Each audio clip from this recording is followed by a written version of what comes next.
Olá, amigos! Sejam bem-vindos a mais um vídeo do canal. Hoje a gente vai conversar sobre alguns livros que eu acho que vocês deveriam ler na casa dos 30.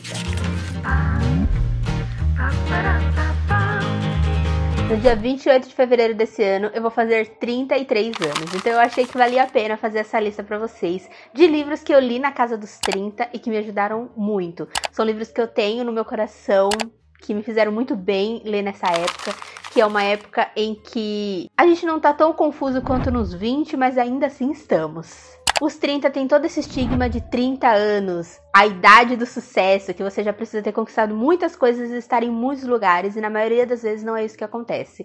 Então esses livros me ajudaram a perceber que é apenas uma idade, que a gente passa por ela e que fica tudo bem.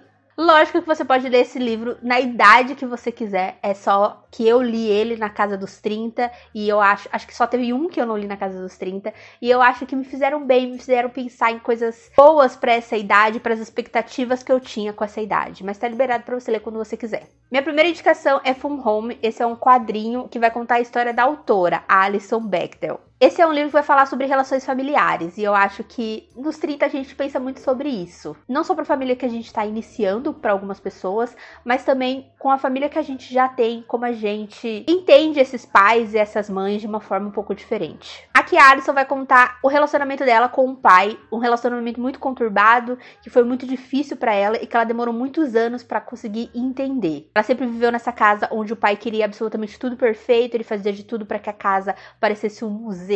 Ele tinha muito apego a algumas coisas e não tinha um relacionamento bom com os filhos, de conversar, de se entender, de querer saber o que estava acontecendo com eles. Quando ela se entende uma mulher lésbica, é ao mesmo tempo quando ela descobre que o pai dela faleceu, e daí ela vai voltando no tempo e entendendo como foi essa relação deles. Eu acho esse um quadrinho super pesado, ele é super melancólico, ele tem essa cor assim, que é uma cor de tristeza, que parece que o quadrinho inteiro é pesado, e ele realmente é, porque ela vai contar sobre esse relacionamento que, como eu falei pra vocês, não foi muito bom, e aquele rolê da gente não conhecer verdadeiramente os nossos pais, a gente conhece apenas uma parte deles, e a gente às vezes esquece que eles estão aqui pela primeira vez também.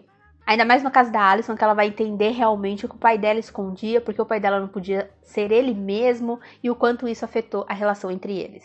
O próximo é um livro que eu amo muito, mas eu acho que eu falo pouco dele no canal, que é Agora ou Nunca, da Marian Kills. Eu li esse livro há muito tempo. Se eu já não li todos os livros dessa autora, eu já li a maioria. E de todos os livros que eu li, esse é o meu favorito, tanto que é o único que eu tenho na estante. Aqui a gente vai ter a história de 3 amigos que estão ali na casa dos 30, mas só um deles achou o amor verdadeiro. E daí, a partir disso, a gente vai conhecer o ponto de vista desses 3, mas principalmente das 2 que ainda não encontraram o amor. Uma delas é a Tara, que tá num relacionamento péssimo, mas que ela acredita que quando você chega ali na idade dos 30, qualquer homem serve. É melhor você estar com um homem que não te trata tão bem assim do que você estar sozinha. E a outra é a Catherine. A Catherine passou por umas coisas muito nebulosas na vida dela e ela decide que ela não quer nenhum tipo de relacionamento, ela tá muito bem sozinha e ela vai ficar assim pra sempre.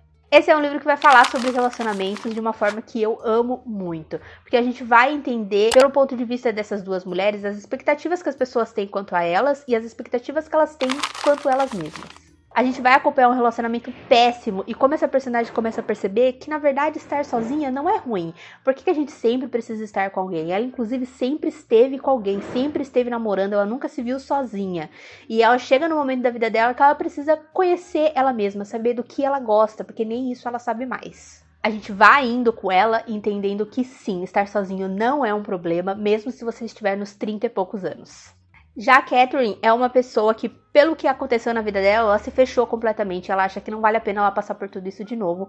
E daí a gente vai entendendo que vale a pena sim, que viver é estar aí no mundo, é se jogar, é cometer erros e amar pessoas e se decepcionar. E que se você se abrir, talvez dê certo, talvez seja ótimo e que vale a pena tentar. Eu já reli esse livro várias e várias vezes, ele é realmente um dos meus favoritos. Esse daqui eu não li na casa dos 30, mas ele bateu em mim melhor e eu entendi muito, muito melhor ele depois que eu passei dos 30. A próxima indicação é Os Imortalistas. Esse livro é uma preciosidade na minha estante. Eu amo ele de todas as formas possíveis. Ele é...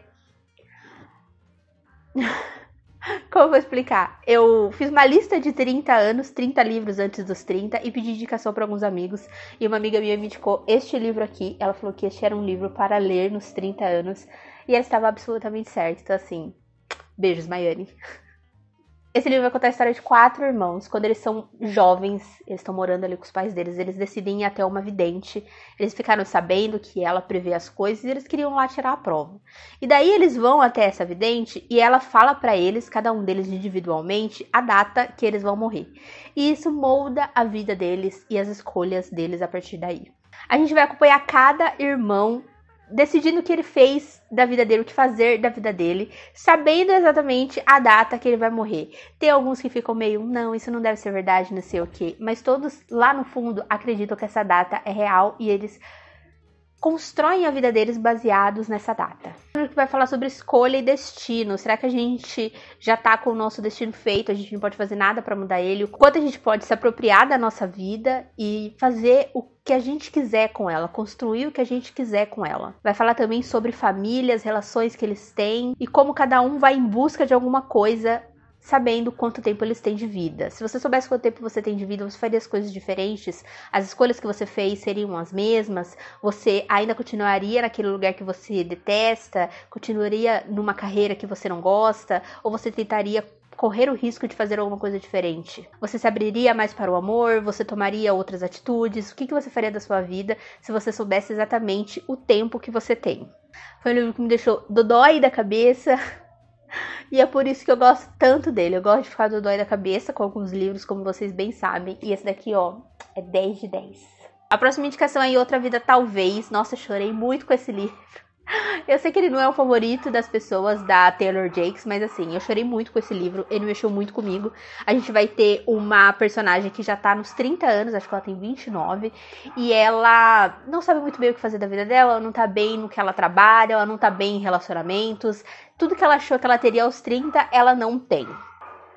Algum cachorro do vizinho escapou e ele, assim, ele tá fazendo todo o possível pra bater o mais alto que ele pode, então assim, me desculpem. Ela então decide se mudar para outra cidade, porque daí ela acha que ela vai ter um novo recomeço. E quando ela sai com os amigos dela nessa nova cidade, ela encontra o ex.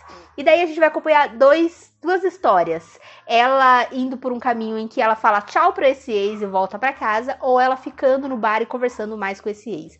E a partir daí a gente vai acompanhar essas duas vidas, como se ela tivesse feito essas duas escolhas e a gente pudesse ver isso acontecendo. A vida é feita de escolhas, a gente perde com algumas escolhas ao mesmo tempo que a gente ganha, a gente nunca vai saber o que realmente aconteceu dependendo da escolha que a gente fez. Aqui a gente tem essa oportunidade, mas ao mesmo tempo ela nos mostra isso, ela nos fala isso, que a vida é assim, você faz escolhas, tem coisas que você vai se arrepender, tem coisas que você vai passar que você poderia ter evitado, mas não tem como saber naquele momento. E a nossa protagonista já tá quase na casa dos 30, e como ela não tem nada ajeitado na vida dela, a gente também vai ouvir essas coisas, a gente vai entender os pensamentos dela sobre essa pessoa que achava que estaria em outro patamar quando chegasse aos 30. Ele tá no meu top da Taylor Jakes, esse livro é muito especial pra mim e eu recomendo muito.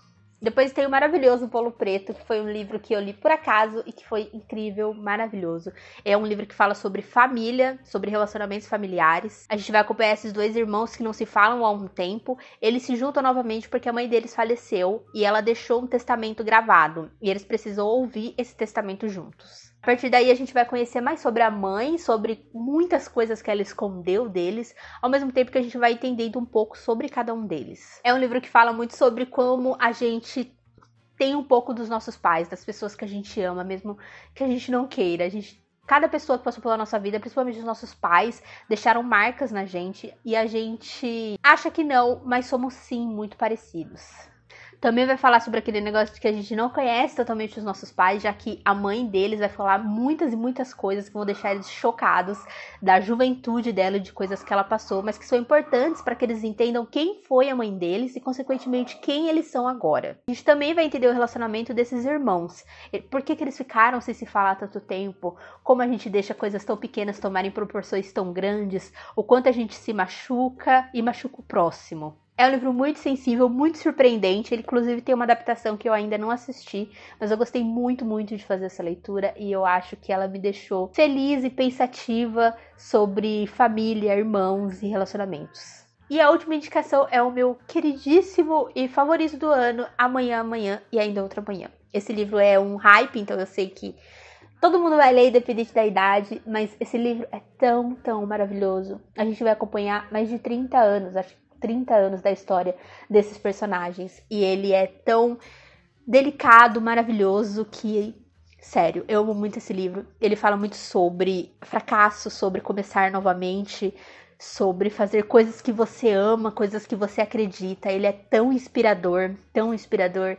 Além dele falar sobre um processo de amizade que é maravilhoso, um relacionamento de amizade que é maravilhoso, também vai falar sobre o processo criativo, né? Esses dois amigos fazem jogos juntos. Então a gente vai entender esse processo criativo entre eles e a gente vai entender eles fracassando como pessoas, como profissionais ao longo desses anos, a amizade deles falhando, eles parando de se falar, as coisas acontecendo, porque, caras, a vida acontece, é exatamente isso. As coisas saem do trilho, a gente planeja, as coisas não acontecem, e esse livro, durante esses vários anos que a gente acompanha eles crescendo, maturidade, se entendendo, conversando, trabalhando, mostra muito isso. A delicadeza de pessoas que são criativas, que acreditam na criatividade, em criar coisas maravilhosas e que elas acreditam que esse jogo, por exemplo, que elas criam vão mudar vidas, podem fazer diferença na vida das pessoas e ao mesmo tempo quando elas criam coisas que elas amam muito, mas não é o sucesso que elas esperavam. E como a gente lida com isso? Como a gente entende o que é fracasso? O que é fracasso pra mim pode não ser pra você. Eu acho que o rolê de fracassar e de tentar de novo é uma coisa que a gente não conversa muito nos 30. É uma coisa que a gente tem medo de falar, que a gente tá tentando coisas novas aos 30, que a gente falhou nas coisas que a gente tentou e que a gente vai ter que mudar a rota.